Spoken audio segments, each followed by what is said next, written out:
Disclaimer. This is a historical work, and the ideas expressed in this book do not reflect the ideas of myself or others producing this narration. Some passages contain sensitive racial content that prevailed during that era. These passages are included for historical accuracy only.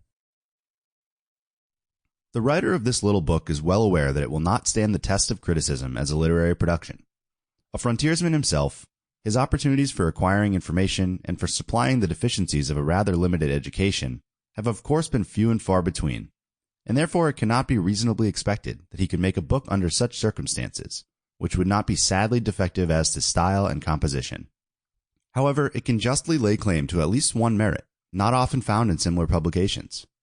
It is not a compilation of imaginary scenes and incidents concocted in the brain of one who was never beyond the sound of a dinner bell in his life, but a plain, unvarnished story of the scapes and scrapes of Bigfoot Wallace, the Texas Ranger and hunter, written out from notes furnished by himself and told, as well as my memory serves me, in his own language.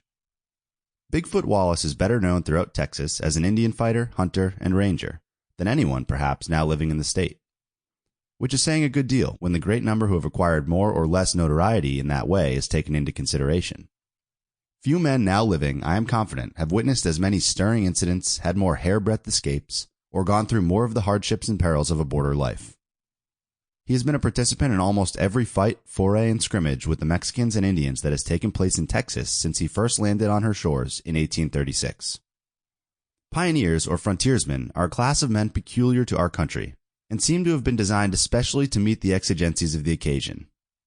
With their iron nerves, great powers of endurance, and indomitable go-aheaditiveness, they have been essentially useful in clearing the way through the wilderness from such obstacles as would have been perhaps insurmountable to those coming after them. Their mission has been very nearly accomplished. Like the flatboat men of the Mississippi, who have entirely disappeared as a class since the introduction of steamboats on that river and its tributaries, their numbers are steadily decreasing before the extension of railroads and the area of civilization. Only here and there one is still found in our midst, whom disease, wounds, or old age have rendered incapable of further contest with the Indians and other denizens of the forests and plains, and of enduring hardships and exposure of a life in the wilderness. As a class, frontiersmen are observant and knowing in all that pertains to their peculiar mode of life, and as deeply versed in all the mysteries of woodcraft as the wily savage himself. But they are guileless and unsuspicious as a child, and whenever they come in conflict with the shrewd, calculating man of business, they are as helpless as a standard whale. For this reason they seldom accumulate property, and those who follow them generally reap the reward of all their perils, toils, and hardships. Wallace is no exception to this rule.